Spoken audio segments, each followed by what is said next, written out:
part 2 of Moldy Shit Talkers. Sorry that I'm a little late on posting this, but yeah, I have a life problem with this app, as you guys know.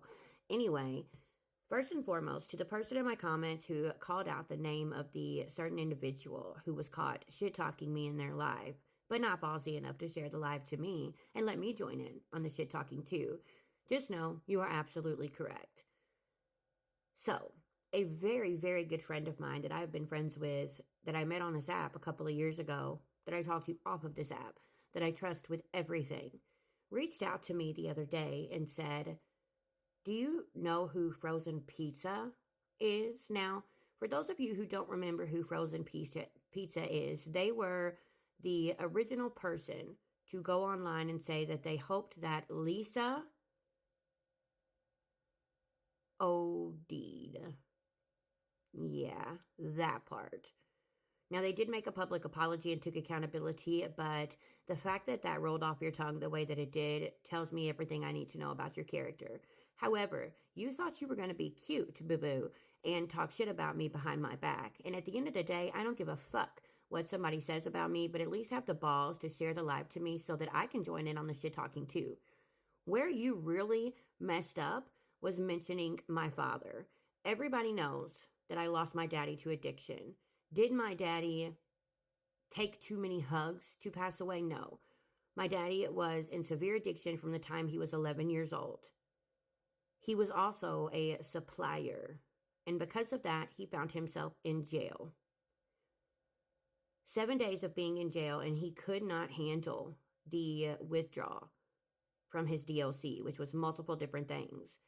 He was feeling all of the emotions that he tried to numb down for years and years. Again, from the time he was 11 years old, to the abuse that he took from his father, having his head slammed into a bedpost, from stepping in and taking beatings so that his siblings didn't have to go through that, to watching his father unalive himself, to losing his mother, his grandmother, and his brother, who did, matter of fact, OD, his best friend. It goes on and on. He had a lot of trauma he was trying to numb down, and that happens a lot with people in addiction. He could not handle the effects of the withdrawal on top of all of that pain that he was trying to numb down coming back all at once. He didn't want to feel it. So he made the decision to leave this world. I do talk about that sometimes because that scenario has actually resulted in me being who I am today. Because the girl I was back then is no more. She broke, she died. That is also why I have such a passion for addiction the way that I do. That was the most traumatic experience in my whole entire life. That is the reason that I have CPTSD. But that is also the reason why my skin is as thick as it fucking is. But I'm going to tell you something. Nobody on this app should be referencing my father in a negative way. Nobody on this app knows him besides a small handful of people, including his other daughter. There is no reason for you to say anything about my dad. And it really isn't any of your concern to speak on, to say that all I do is talk about my dad. But let's roll back a little bit. So my friend was scrolling through TikTok lives and came into a live and she was listening. Had no idea that she would need to screen record anything.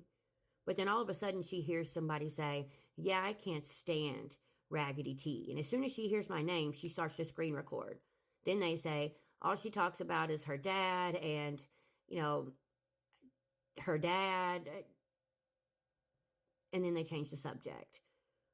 Apparently this person has an issue that I speak on the situation with my dad as often as I do. Why is it any of your business?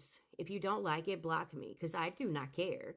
I only even know who you are because of the disgusting, vile things that you said about Lisa. That's it. And from what I can see, there are so many people on this app that really don't like you. But the funny thing about it is, to me, you say it with your whole chest on that live, but you can't share the live to me and say it where I can hear you. You can't say it directly to my face. I'm going to go ahead and let you know something. You're going to regret what it is that you said. Unfortunately, because she did not expect to have to screen record, she didn't get to get the part where you said my actual name. But she was able to get a tiny clip of where you were mentioning me speaking on my dad before you changed the subject because Victoria entered your live. So let's listen to that, shall we? And then she goes on and on about her dad. Well, her dad. People already there, don't worry. Oh, Lord. Western Psych. I really don't think that you know who I am. I can be the nicest person in the world. But when it comes to the people that I love, when it comes to the situation with my daddy, because of how huge of an impact that had on my life,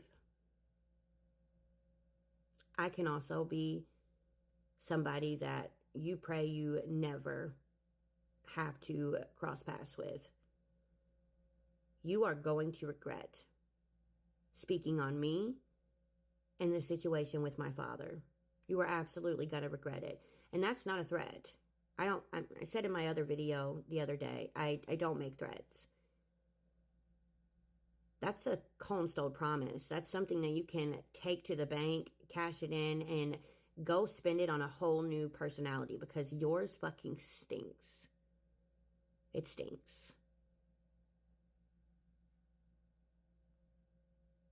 Trust and believe. You're going to regret it.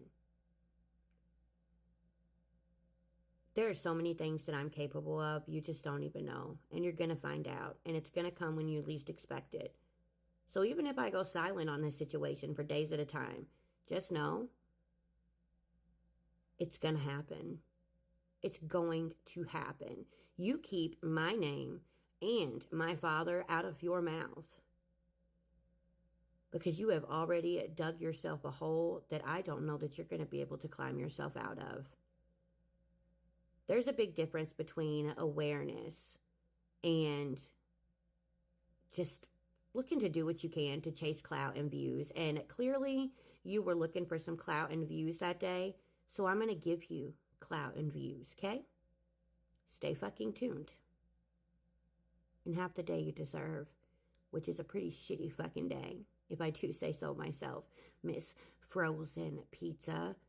From now on, we're going to refer to you as Moldy Pizza, because you have a moldy ass attitude. And we're going to straighten that up very soon. Bye.